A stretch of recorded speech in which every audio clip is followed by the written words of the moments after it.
The Snowdrop engine produces some mighty fine visuals. Back when the Division 1 launched, I was ultra impressed how the game scaled on PC and what type of effects it was rendering in snow-covered New York. Now in the swampy wasteland of Washington, D.C., which is of course not a political statement. Did you own a gun? Did your neighbor? Some survived. The Snowdrop engine flexes its muscles again, but how does it flex its muscles on PC, and how can we get the most out of this game above what consoles are doing? Well, going straight into that console version, we know that we have the advantage of targeting 60 FPS or higher on PC, but more on that later. Within the graphical options themselves, we're looking at more mild advantages, or are we? This game takes a Crysis 2 approach style to optimization, where performance is saved by reducing sample counts and the fidelity of effects, not by turning them off wholesale. Well, at least on PC. On PC, this means we are getting a more refined look between settings, not one that is transformatively different as we have seen in titles like Metro Exodus. This is great though, as it means the game will genuinely look great even as we turn down those settings still. Looking at the most readily visible differences in effects quality, Xbox One X has a slightly different story there due to its specific set of goals. The game seems to be around the medium or even lower in settings, while keeping some smaller settings set to on. Looking at shadows, they look to be around the high setting in detail, but with further cascades on PC having less filtering.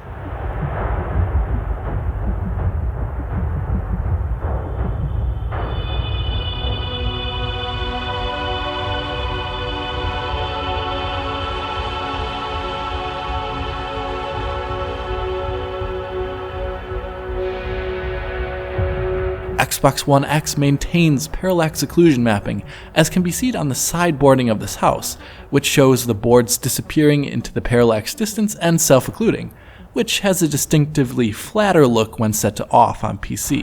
While that is retained though, the game manages to run the terrain setting at a lower than low setting, where the discrete displaced meshes making up the terrain in the Division 2 look to be completely missing in most scenes, like here in front of this pool of water, where high has a nice displaced look, and Xbox One X is 100% flat. Or here in the main menu, you can see it flatten out to be even lower than the lowest setting.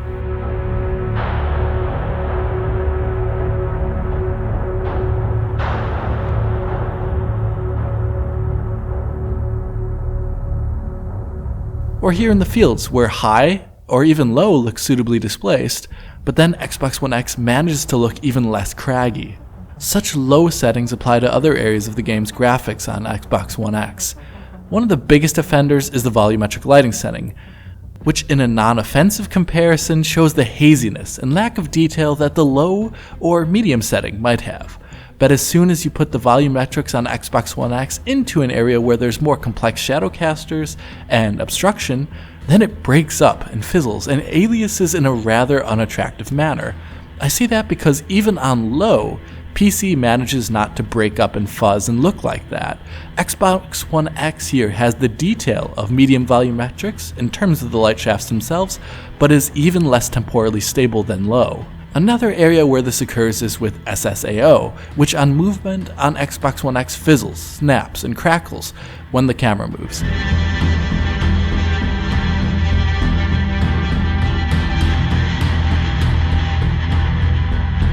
This is actually most visually similar to the low setting on PC, which has a very similar behavior, where even medium technically looks more temporarily stable in my view.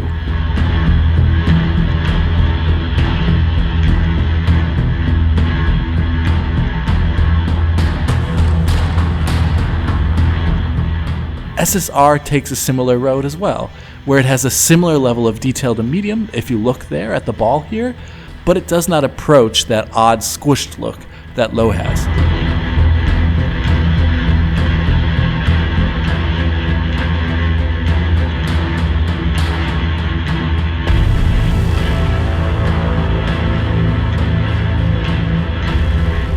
While those effects end up taking up big portions of the screen, smaller things are still kept on oddly enough, such as screen space shadows for sunlight, as can be seen here on these tiny little shadows from this fence, which disappear when obstructed.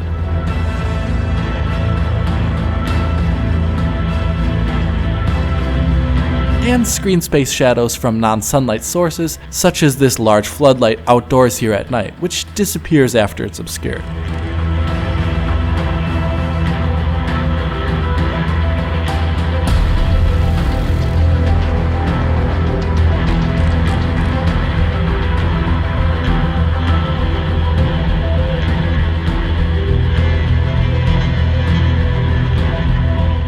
The largest hit, though, on Xbox One X settings are for object detail.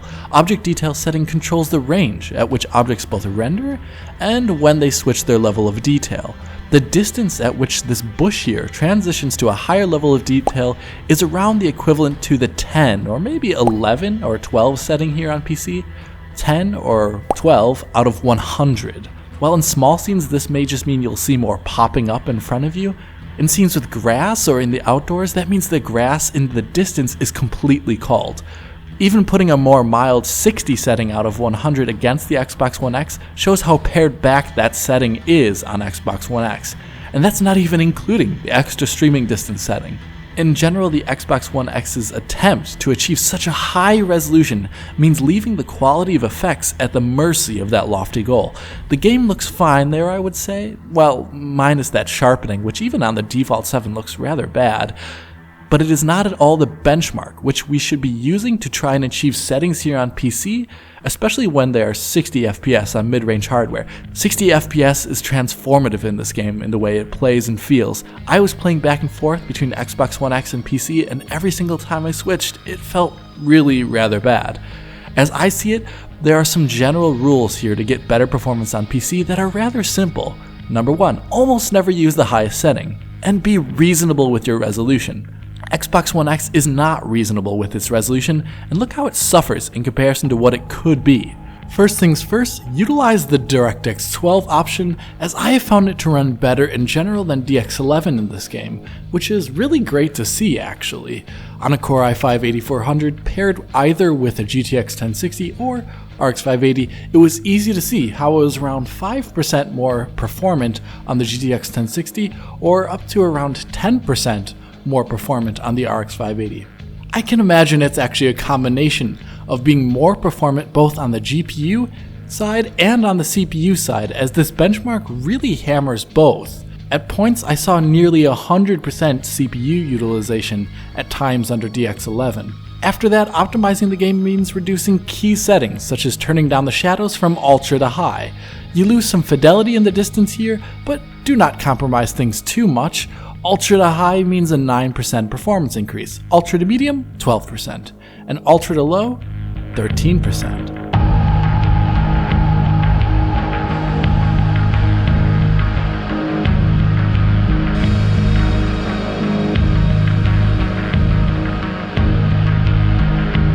Then turn down the volumetrics from very high to medium, which is so nicely filtered on PC and maintains a lot of that smaller detail without breaking up like it does on Xbox One X.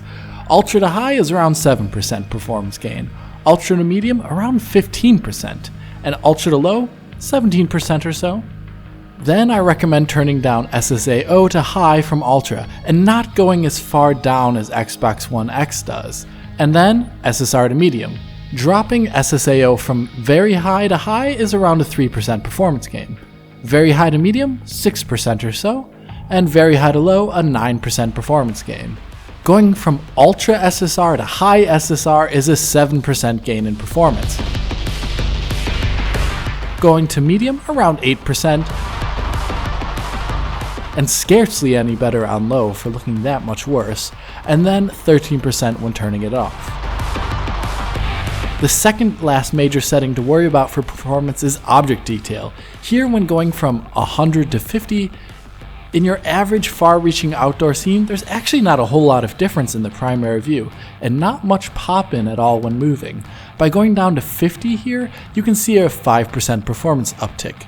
Going from 100 to 10, which is what the Xbox One X appears to be running at, is around 11% better performance here. But it causes a ton of pop-up on movement, and weird detailed meshes in the background, and it generally kills that feel of being in a field of grass. Here I recommend 50% or so for optimized settings. The last major setting is one that is actually unintuitive, I would assume, and is found in the resolution scaling option. When set below 100%, the game actually renders less pixels than your native chosen resolution. So 85% is 85% of the pixels on one axis. So at 4K, that would be 3264 by 1836. At the same time, the game then reconstructs up from that resolution to your native one in a temporal manner. When the game is just sitting still, the difference between 4K and 85 or 75% of 4K is really indistinguishable because it's reconstructing. Only in movement, like spinning the camera here, do you really see a difference. But in the heat of the moment, the frames count the most, and this has an awesome performance win for so little difference actually in most scenes. Going from 100 to 85% at 4K on an RTX 2080 Ti saw around a 25% better performance with 27% less pixels in total, yet I can really barely see the difference. 175% is around 45% better performance with 44% less pixels. I played the game at less than 2 meters away from a 55-inch panel. What a strange mix of measuring systems. Anyway, at 85% I did not see really any perceptible difference, honestly. At 75% it did look a bit fuzzier in motion, but even then not as bad as if it were to drop the resolution manually to 2880 by 1620. I recommend an 85% resolution scaling for those who are trying to push at higher resolutions than 1440p or even at 1440p. All in all, my recommended settings look like this, engineered and geared for trying to get 60 FPS on medium grade hardware. And how do they fare? Well, both the GTX 1060 and RX 580 coupled with that Core i5-8400 have a very, very respectable 1080p 60 performance, with these settings at 100% res scaling. The GTX 1060 could drop a few frames below in the toughest of fight, with alpha and particles and lots of grass on screen, but nothing a tiny overclock would not remedy.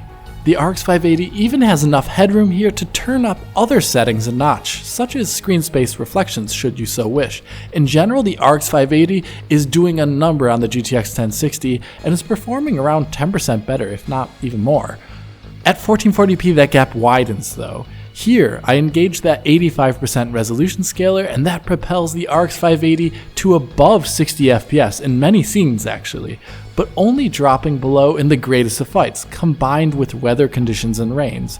Here I saw a low in the low 50s at worst when all hell was breaking loose and as the weather raged. The GTX 1060 has much less fun at these settings. Even in the less taxing opening area, it is below 60 FPS for a good portion of that fight. And as I enter the gunfight in front of the White House, it spends the entire time in the 50s, or the upper 40s, and even drops to 40 FPS when things get crazier. With an overclock or maybe a reduction of object detail distance and particle quality, that RX 580 could be actually a pretty awesome 60 FPS at 1440p with these settings. The GTX 1060 is better off dropping back down to 1080p or adjusting that resolution scale to 75% and adding in an overclock. The RX 580 really reigns supreme here in the Division 2. Going over to the ultra high end, the story is super simple. For the most part of the gameplay, the RTX 2080 Ti at 4K 100% res scaling at the highest settings possible is basically at 60 FPS or just below it. Only entering a big gunfight and piling up that alpha can see drops into the 50s. If you drop that resolution scaling option here to 85%, well, then you'll be flying away at a cool 60 FPS with max settings, only with drops in the most hardcore of areas. And even then, if you drop, maybe turn down one thing from extreme to ultra, and there you have it. The Division 2 is a game that can scale rather high above the consoles, should your rig be up to that task. Visually, I'm actually pretty disappointed that the Xbox One X targets 4K. I think a lower resolution with higher settings would look much better here. But really the biggest advantage on PC is by targeting 60 FPS, which is just so much smoother and enjoyable to play. Doing so means ignoring whatever the heck Xbox One X is doing and making reasonable drops to settings with minimal impacts on visual quality. I am very happy, as it is right now, with the game's performance and looks. That resolution scaler, combined with image reconstruction, is honestly genius. and it is great to see a game not having performance degradation under DX12. Anyway, I hope you enjoyed this video and now have a good idea about how to maximize the visuals and performance in The Division 2 on your PC. And if you did enjoy this video, hit that like button and subscribe to the channel. If you're already a subscriber, please consider hitting that little bell in the corner to be informed as soon as Digital Foundry posts a video. If you want to talk to me about your experience in The Division 2, write a comment below or follow me and Digital Foundry on Twitter. And as always, this is Alex bidding you farewell und auf Wiedersehen.